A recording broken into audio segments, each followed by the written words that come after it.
Good morning बच्चों। आज हम पढ़ेंगे आपकी जो बुक है आर.ओ. उसका काव्य खंड, उसका पार्ट 1 आत्म परिचय, जिनके लेखक हैं हरिवंश राय बच्चन। तो देखिए, पहली जो पोयम है उनकी आत्म परिचय, उसके बारे में पढ़ते हैं हम। मैं जग जीवन का भार लिए फिरता हूँ, फिर भी जीवन में प्यार लिए फिरता हूँ।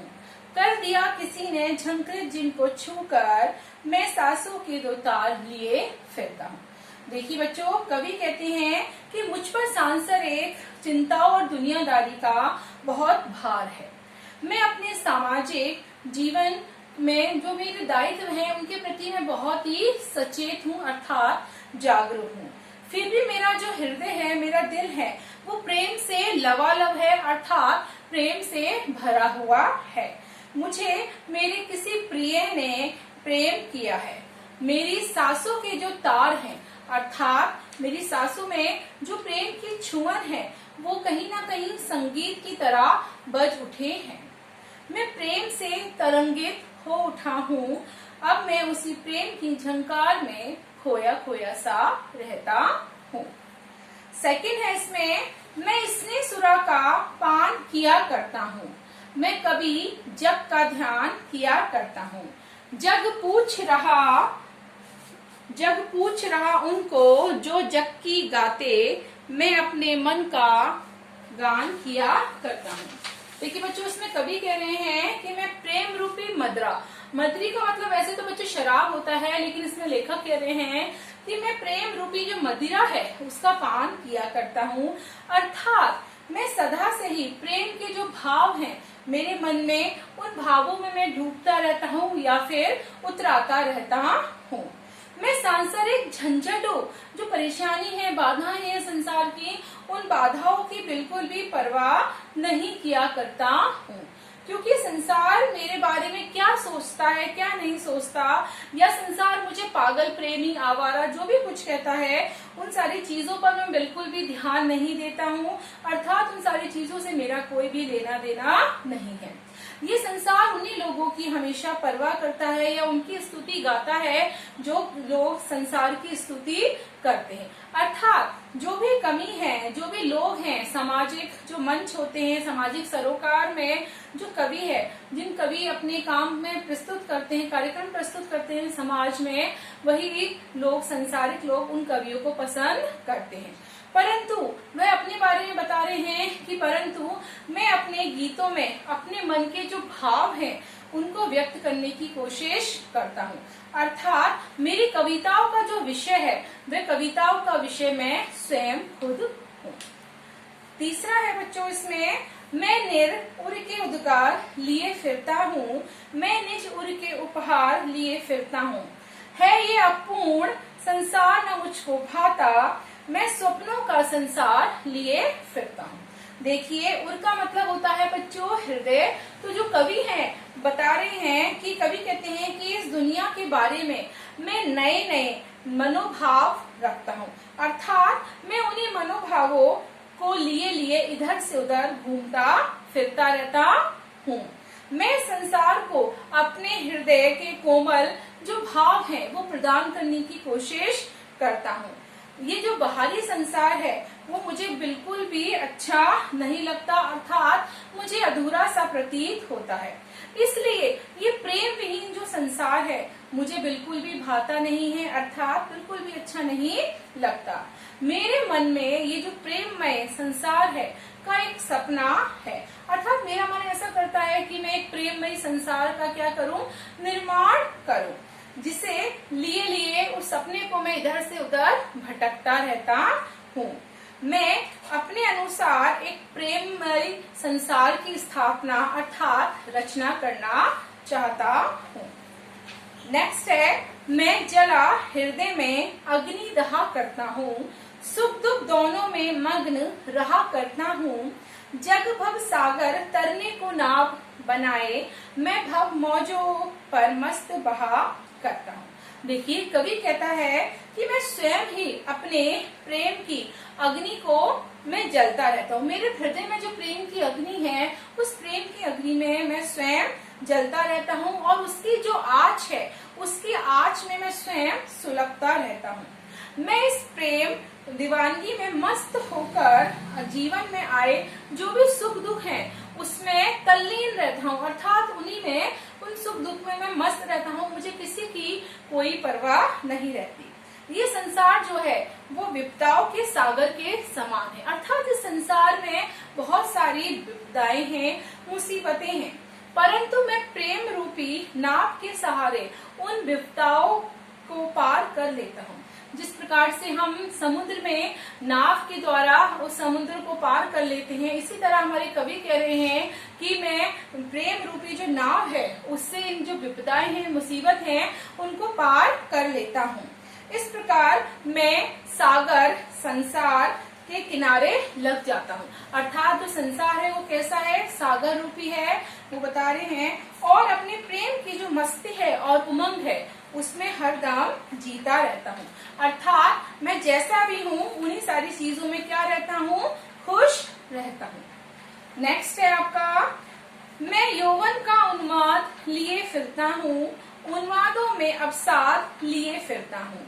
जो मुझको बाहर हंसा रुलाती भीतर, मैं हाय किसी की याद लिए फिरता हूँ। यौवन का मतलब बच्चों जवानी, उन्माद का मतलब पागलपन, अवसाद का मतलब बच्चों निराशा यानी दुख। देखिए इसमें कवि कहता है कि मेरे मन में जवानी का जो पागलपन सवार है ना, मैं अपनी प्रेमिका से मिलने के लिए हर पल क्या रहता हूँ, बेचैन रहता हूँ, उत्साहित रहता हूँ। मैं दीवानों की तरह अपना जो जीवन है उसको जीता हूँ। मेरी दीवानगी जो है मुझे वो कदम कदम पर निराशा से भर देती है। मैं वियोग के कारण सदा कसमसाता रहता हूँ। जब मुझे दुख होता है किसी कारणवश तो कहीं ना कहीं मैं परेशान रहता हूँ। मेरे मन में अपनी प्रिया की जो यादें हैं वो समाई हुई हैं, जिसे याद करके मैं मन ही मन बहुत रोता रहता हूँ, परंतु दुनिया के सामने दिखने को हंसता रहता हूँ। अर्थात उनके अंदर जो भी दर्द है, परेशानी है, वो दुनिया के सामने उसको उजागर नहीं करते हैं और वो दुनिया के सामने मुस्कुराते रहते हैं, हंसते रहते हैं। नेक्स्ट है आपका, कर यत्न मिटे सब सत्य किसी ने नहीं जाना, नादान वही है हाय जहां पर दाना, फिर मूड न क्या जग जो इस पर भी सीखे। मैं सीख रहा हूँ सीखा ज्ञान भुलाना। देखिए कवि इसमें बता रहे हैं कि संसार में सब लोगों ने मिलकर खूब ऐसी कोशिश की है, खूब प्रयत्न किया है कि सबने सत्य को जानने की कोशिश की है, अर्थात सभी सत्य को जानने का प्रयास करते हैं, परंतु जो जीवन सत्य है उसे कभी कोई भी नहीं जान पाया है। अर्थात हमारे जीवन का जो भी सत्य है, जो भी राज है, उसका जो भी रहस्य है वो कोई नहीं जान पाया है। इस कारण जिसे भी देखो वह नादानी कर पा रहा है, अर्थात हर व्यक्ति कोई ना कोई नादानी करता है। जिसे संसार में जहाँ भी धन, वैभव या भोग सामग्री मिलती है वह वही दाना चुगने बैठ जाता है या वो दाना चुगने लग जाता है। एग्जाम्पल के लिए अगर किसी को धन दौलत आराम से मिल रही है तो वह वहीं का होकर रह जाता है और नादानी में वह भूल जाता है कि जो संसार की जो जाल है, कहीं ना कहीं उस जाल में वह उलझ चुका है, उलझ गया है। कवि कहता है कि इतनी नादानी करने पर भी क्या मैं उस मूर्ख संसार को ना कहूँ जो जानबूझकर सांसारिक लाभ और लोभ के चक्कर में उलझता जा रहा है। अर्थात हमारे जो कवि है वो ये कहने की कोशिश कर रहे हैं कि मैं इस संसार में पूरी तरह से जीना नहीं चाहता हूँ, अर्थात उसको मना करना चाहता हूँ। मैं तो इस नादानी को समझ चुका हूँ, अर्थात ये जो संसार की नादानी है, इनका जो जाल है, इसलिए मैं सांसारिकता का पाठ सीखने की बजाय बल्कि उसको भूलने में लगा हुआ हूँ।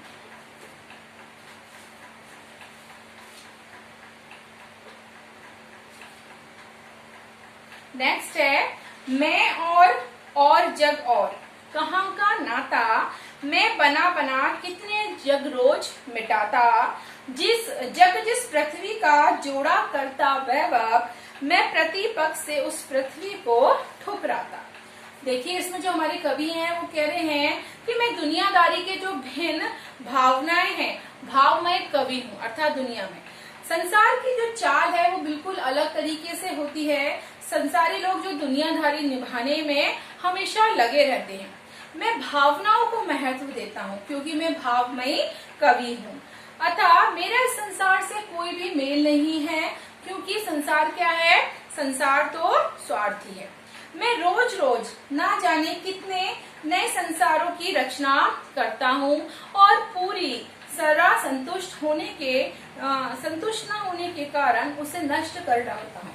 अर्थात वो ऐसा मानते हैं, जब वो कविताएं लिखते हैं तो वो रोज क्या करते हैं, सांसारिक से रिलेटेड कविताएं लिखने का प्रयास करते हैं और इसमें वो कहीं ना कहीं अगर उनको पसंद नहीं आती है तो उस कविता को नष्ट कर देते हैं। बच्चों अर्थात देखा जाए तो आशय यह है कि मैं रोज एक आदर्श समाज की कल्पना करता हूँ, परंतु उस कल्पना को साकार ना होते देखकर मैं उस कल्पना को क्या कर देता हूँ, मिटा देता हूँ। ये संसार जिस धन वैभव को इकट्ठा करने में लगा रहता है, मैं उसे पूरी तरह से क्या कर रहा हूँ, ठुकरा रहा हूँ। मुझे सुख वैभव और धन समृद्धि की कोई भी चाह नहीं है। नेक्स्ट है आपका, मैं निज रोदन में राग लिए फिरता हूँ, शीतल वाड़ी में आग लिए फिरता हूँ, हो जिस पर भूपों के प्रसाद निछावर, मैं वह खंडर का भाग लिए फिरता हूँ। देखिए इसमें कवि कहता है कि मेरे रुदन में, रुदन का मतलब होता है बच्चों रोना, कि मेरे रुदन में भी प्रेम छलकता है। मैं अपने गीतों में प्रेम के जो आंसू हैं उन आंसुओं से रोता रहता हूँ, अर्थात अपने गीतों में प्रेम के आंसुओं को मैं रोता हूँ। मेरी जो वाणी है यानी बोलने की है ना, उसमें क्या है, शीतलता है, मेरी वाणी में कोमलता है, फिर भी उसमें प्रेम की जो तीव्र लालसा है, ऊर्जा है, ऊष्मा है। मेरा जीवन यद्यपि प्रेम की निराशा के कारण खंडर सा हो गया है, क्योंकि उसमें प्रेम का अभाव हो गया है, फिर भी उसमें गहरा आकर्षण है, अर्थात हर कोई मेरी उस वाणी से आकर्षित हो जाता है। प्रेम पर तो बड़े बड़े राजा अपने महल तक न्योछावर कर देते हैं, अर्थात प्रेम में व्यक्ति इतना ज्यादा आनंदित हो जाता है कि जो राजा महाराजा भी हैं वो भी अपने प्रेम के आगे महल को न्योछावर कर देते हैं। मैं उसी मूल्यवान प्रेम को अपने मन में और अपने हृदय में बसाए हुए हूँ। नेक्स्ट है, मैं रोया इसको तुम कहते हो गाना, मैं फूट पड़ा तुम कहते छंद बनाना, क्यों कभी कहकर संसार मुझे अपनाए, मैं दुनिया का हूँ एक नया दीवाना। देखिए कवि कहता है कि जिन्हें तुम मेरे गाने कहते हो, अर्थात जो गीत और कविता लिखते हैं तुम उनको मुझे क्या कह रहे हो, गाने कह रहे हो, वह वास्तव में मेरे हृदय का रुदन है, अर्थात मेरे हृदय में जो भी दर्द है वो रोने के रूप में बाहर आया है, मेरा चीत्कार है। यह रुदन प्रेम की जो निराशा है उसके परिणाम स्वरूप प्रकट हुआ है, अर्थात प्रेम में मुझे क्या प्राप्त हुई है, निराशा प्रकट हुई है, इसलिए ये उसका परिणाम है। जब मैं प्रेम के आवेग से भरकर पूरे उन्माद से शब्दों में फूट पड़ता हूँ, अर्थात प्रेम के आगे शब्दों का बहुत अच्छे से वर्णन करता हूँ, तो तुम उसे क्या संज्ञा देते हो, तुम उसे छंद की संज्ञा देते हो, अर्थात तुम कहते हो कि मैंने कोई नया छंद बनाया है, जबकि वास्तव में मेरे छंदों में मेरा जो क्रदन है वो फूट पड़ता है, अर्थात मेरा जो रोना है वो कहीं ना कहीं उसमें फूट पड़ता है। दुनिया मुझे कवि के रूप में व्यर्थ ही सम्मान देती है, वास्तव में तो मैं कवि ही नहीं अपितु प्रेम का दीवाना हूँ। मेरा जो हृदय है वो प्रेम की मस्ती से लबालब है, अर्थात मेरे हृदय में सिर्फ और सिर्फ प्रेम ही प्रेम है। नेक्स्ट देखिए, मैं दीवानों का वेश लिए फिरता हूँ, मैं मादकता निशेष लिए फिरता हूँ, जिनको सुनकर जग झूमे झुके लहराए, मैं मस्ती का संदेश लिए फिरता हूँ। देखिए कवि कहता है कि मैं संसार में प्रेम दीवानों की भांति इधर से उधर विचरण करता हूँ, अर्थात घूमता फिरता रहता हूँ। जहाँ भी जाता हूँ अपनी दीवानगी से जो वातावरण है वहाँ का उसको बड़ा खुशी से भर देता हूँ, मस्ती से भर देता हूँ। मेरे काव्य में प्रेम की जो संपूर्ण है मस्ती पूरी तरह से छाई हुई है। मैं प्रेम और दीवानगी और यौवन के गीत गाता फिरता हूँ। मेरे गीतों में ऐसी मस्ती है जिसे सुनकर जो लोग हैं वो पूरी तरह से आनंदित हो जाते हैं, खुश हो जाते हैं, झूमने लगते हैं और प्रेम में छुप जाते हैं और आनंद में लहराने लगते हैं। मैं सबको इसी प्रेम की जो मस्ती है उस मस्ती में झूमने, झुकने और लहराने का हरदम संदेश देता फिरता हूँ। तो ये हमारी बच्चों फर्स्ट पोयम थी, आत्म परिचय। सेकंड पोयम है हमारी दिन जल्दी जल्दी ढलता है। तो आइए हम सेकंड पोयम अपनी पढ़ते हैं और समझते हैं।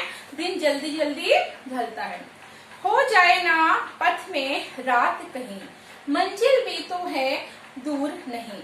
यह सोच थका दिन का पंथी भी जल्दी जल्दी चलता है, दिन जल्दी जल्दी ढलता है। देखिए इसमें बच्चों कवि जो है वो कह रहे हैं कि दिन भर चलकर जब अपनी मंजिल पर पहुंचने वाला जो यात्री है वो ये देखता है कि अब मंजिल मेरी जो है वो पास आने वाली है, अर्थात मेरा घर पास आने वाला है या वह अपने प्रिय के पास पहुंचने ही वाला है, तो कभी ना कभी उसको कहीं ना कहीं ऐसे डर सा लगता है कि कहीं चलते चलते रात ना हो जाए, कहीं अंधेरा ना हो जाए, और इसलिए वह अपने प्रिय के मिलन की कामना से जल्दी जल्दी कदम बढ़ाता है, अर्थात जल्दी जल्दी चलने लगता है। क्योंकि प्रिय के मिलन की जो आतुरता है, उसकी व्याकुलता है, उसके कारण उसे ऐसा प्रतीत होता है कि जो दिन है कहीं जल्दी जल्दी ना ढल जाए। नेक्स्ट है इसमें, बच्चे प्रत्याशा में होंगे, नीड़ों से झांक रहे होंगे, ये ध्यान परों में चिड़ियों के भरता, कितनी चंचलता, दिन जल्दी जल्दी ढलता। अब देखिए इस वाले पैराग्राफ में एक चिड़िया और बच्चों की स्टोरी है। ये कवि कहता है कि एक चिड़िया जब आकाश में उड़कर अपने घोंसले की ओर वापस लौट रही होती है तो उसके मन में एक ख्याल आता है। वह सोचती है कि जो मेरे बच्चे हैं वो मेरी राह देख रहे होंगे, वो प्रतीक्षा में बैठे होंगे, वो घोंसले में बैठ के मेरा इंतजार कर रहे होंगे, है ना, कि जैसे ये सारी चीजें, और घोंसलों से झांक रहे होंगे। जब वो ये सारी चीजें सोचती है तो उसको कहीं ना कहीं चिंता सताती है। उसके पंखों की जो गति होती है बहुत ज्यादा क्या हो जाती है, तेज हो जाती है। वो तेज परों के साथ उड़ना प्रारंभ करती है ताकि वो तेजी से अपने जो घोंसले में उसके बच्चे इंतजार कर रहे हैं उन तक पहुंच सके। तब उसे यूं लगता है कि मानो जो दिन है बहुत ही तेज गति से बीत रहा है, अर्थात दिन जल्दी जल्दी ढल रहा है। उसको ऐसा लगता है कि वह प्रेम मिलन में बहुत ज्यादा व्यग्र हो चुकी है, अर्थात अपने जो बच्चे हैं उन बच्चों से प्रेम के लिए वो आतुर है, और उसको ऐसा लगता है कि जो दिन है बहुत जल्दी जल्दी ढल रहा है।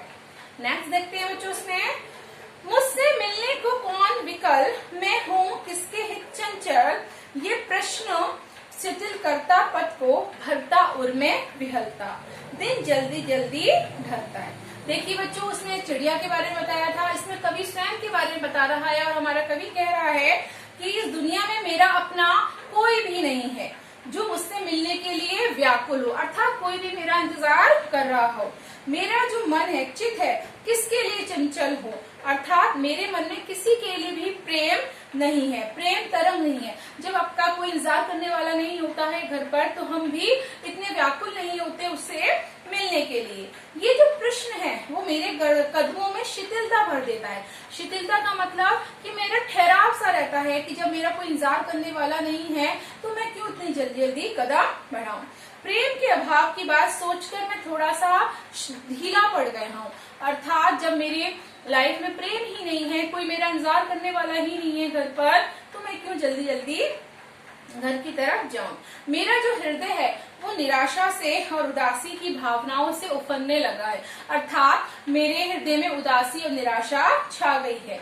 ये प्रेम ही है जिसकी तरंग में खोकर जो दिन है वो जल्दी जल्दी से व्यतीत हो जाता है, वरना देखा जाए तो समय काटे नहीं कटता। अर्थात बच्चों कवि कहने की कोशिश कर रहा है अगर मैं किसी के प्रेम में होता तो शायद ये दिन जल्दी जल्दी ढल जाता, परंतु मेरे लाइफ में कोई भी नहीं है जिसे मैं प्रेम करता हूँ या कोई मुझे प्रेम करता है या मेरा घर पे कोई इंतजार कर रहा है, इसलिए दिन काटे नहीं कटता है।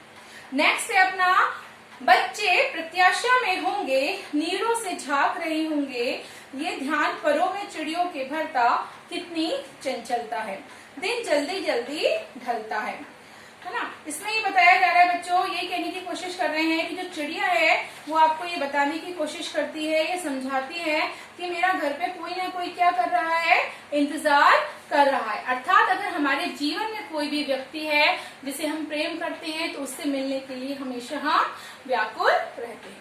तो बच्चों आज आपकी जो ये दोनों पोयम थी, आत्म परिचय और दिन जल्दी जल्दी ढलता है, वो कंप्लीट हो गई है।